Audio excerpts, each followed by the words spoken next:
Remember when we used to post these on my old channel? Remember when we told you we were going to give you James's top 5 favorite matches and then just forgot about it? I'm Jaymes Mansfield, here with the spirit of Sylvia Nix! And you're watching Queens of the Ring! Now, I just know she's gonna kill me with these selections, so I just decided to paint dead for y'all. Well, you guys know that I love wrestling, especially great, good wrestling, like catch wrestling, technical marvels, you could say. No, and your lucha libre and all of the shoot fights and everything. My vast knowledge of hard style. Oh yes, strong style. Right. Hard style is something else. Hard style is what I want to do with Joey Ryan. Or Finn Balor. Ooh. Oh no, I said Joey's name first. I should have said Finn. Yeah, well, Finn will forgive you. He has a girlfriend now. He's off limits. He's off the market. He's off with some other blonde now. So without further ado, James, kind of scared. Let's get to this. What are your top 5 favorite matches? Well, my first match is Sable versus Luna Vachon in the very first evening gown match. You're joking. No, this is my pick for a top 5 greatest match ever. Oh. Give me your commentary, Sylvia. Tell me why this match is so groundbreaking and great. Well, it was groundbreaking and great because this match is fucking trash. Like, evening gown matches in general should have never been a part of professional wrestling. So they decided in her feud with Sable, Luna should challenge her, oddly enough, to an evening gown match. Because Luna Vachon was known for her beauty and grace. And she... Not even that, it's just like, I guess they knew the limited capacity of what Sable could do in the ring, but the World Wrestling Federation and WWE at that time had a long, proud standing tradition of making women get into matches where they had to strip each other of their clothing.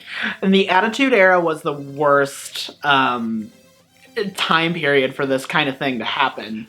I feel like I like watching this match a lot because, like, it really pulls the screen back when you look at it in today's context. Oh, yeah. The horrible commentary on it. From a 2019 lens, seeing, like, matches like this in general just kind of make you sick. And I'm proud that our women nowadays are being taken seriously and they are not subject to stupid BS like this anymore. I remember very distinctly, like, when Luna does the money shot, where she yanks the bottom of Sable. First off, Sable was wearing a matronly evening gown.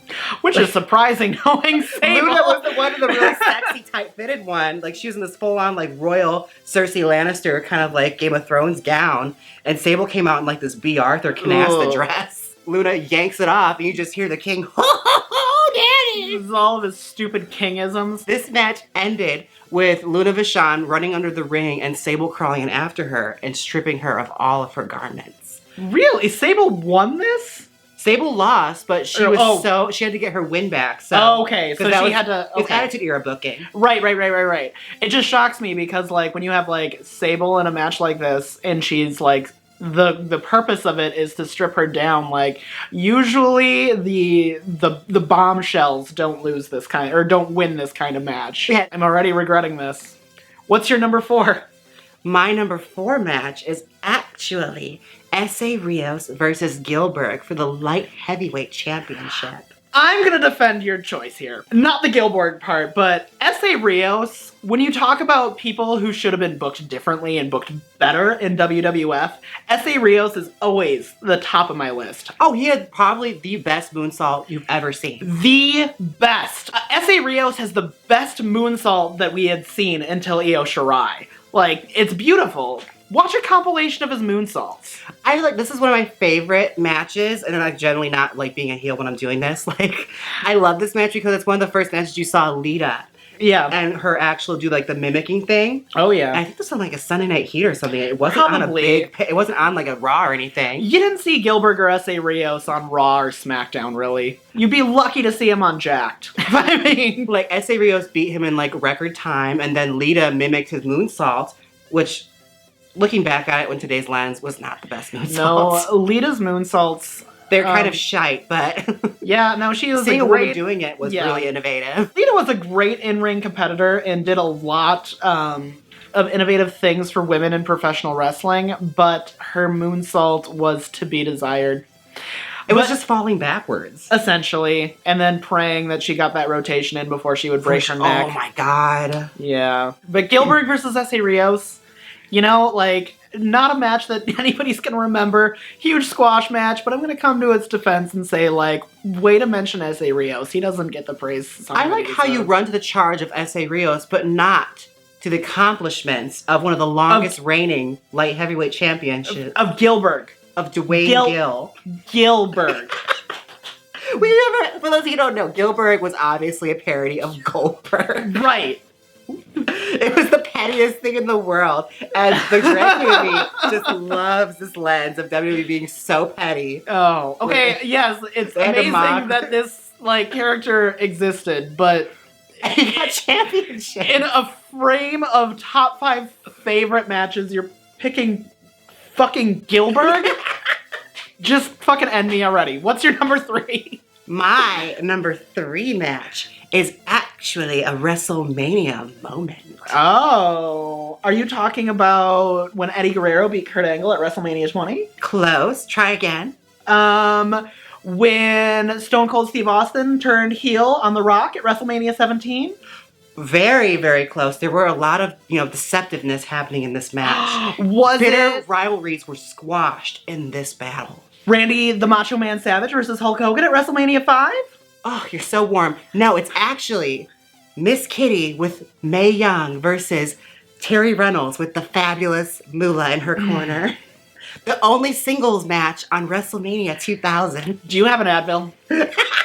It was a bitter feud. There were arm wrestling matches and arm wrestling matches. And finally, these ladies had to settle the score in a cat fight to end all cat fights at WrestleMania 2000. The worst WrestleMania. Well, no, not the worst WrestleMania, but the worst WrestleMania of the first 20 WrestleManias, other than 2, 4, 7. It was a bad mania. You speak with such a tone right now, but you have to understand the Cat versus Terri Runnels was such a layered groundbreaking. feud. You remember the Terri Runnels had shaved the cat's head and dyed it to like terrible colors, so she was forced to wear wigs for months. Oh, yeah, no, and the cat was like Katy Perry before Katy Perry could be Katy Perry. Yeah, she had like blue hair and everything. Yeah, it was fun. like a really bad like Party City Bob wig. And if you played No Mercy, you'd swap through her color changes and her hair would change colors. Oh, yeah, I do remember that. And I have to say, like, this feud actually was, the Cat versus Terri, like, strikes in my memory because at the same time, and this gets really weird, and I'm sorry for this little tangent. My sister's name is Terri. And she had just adopted a cat, which was the first cat in my life. And if you guys know anything about me, like... She loves cats. I love fucking cats. So that's what I remember about this match. I don't have anything completely negative to say about it other than fucking really? WrestleMania 2000, the only singles match on the card when you have The Rock, Mankind, like... Triple H, like, Kurt Angle, the depth of talent on this roster, and WWE chooses to make this the only single... Andy, one of your favorites? They were given permission to carry the card like that with such a responsibility. Oh, sure, I don't think The Rock could have pulled it off in that cat suit. This should have been the first women's I would have liked to see him try with that cat suit and thong combo. You got me thinking now. Okay. Number 2. Number 2. Well, you know what they say about number 2? It is the number... of shit. Of greatness. It's poop. It's gonna be poop. It is the rivalry of Stephanie McMahon and Trish Stratus that culminated. I think it was at Unforgiven, their singles match. It was so good that you couldn't even remember the pay-per-view. I think it was Armageddon or something like that. No Way Out. No Way Out. Okay.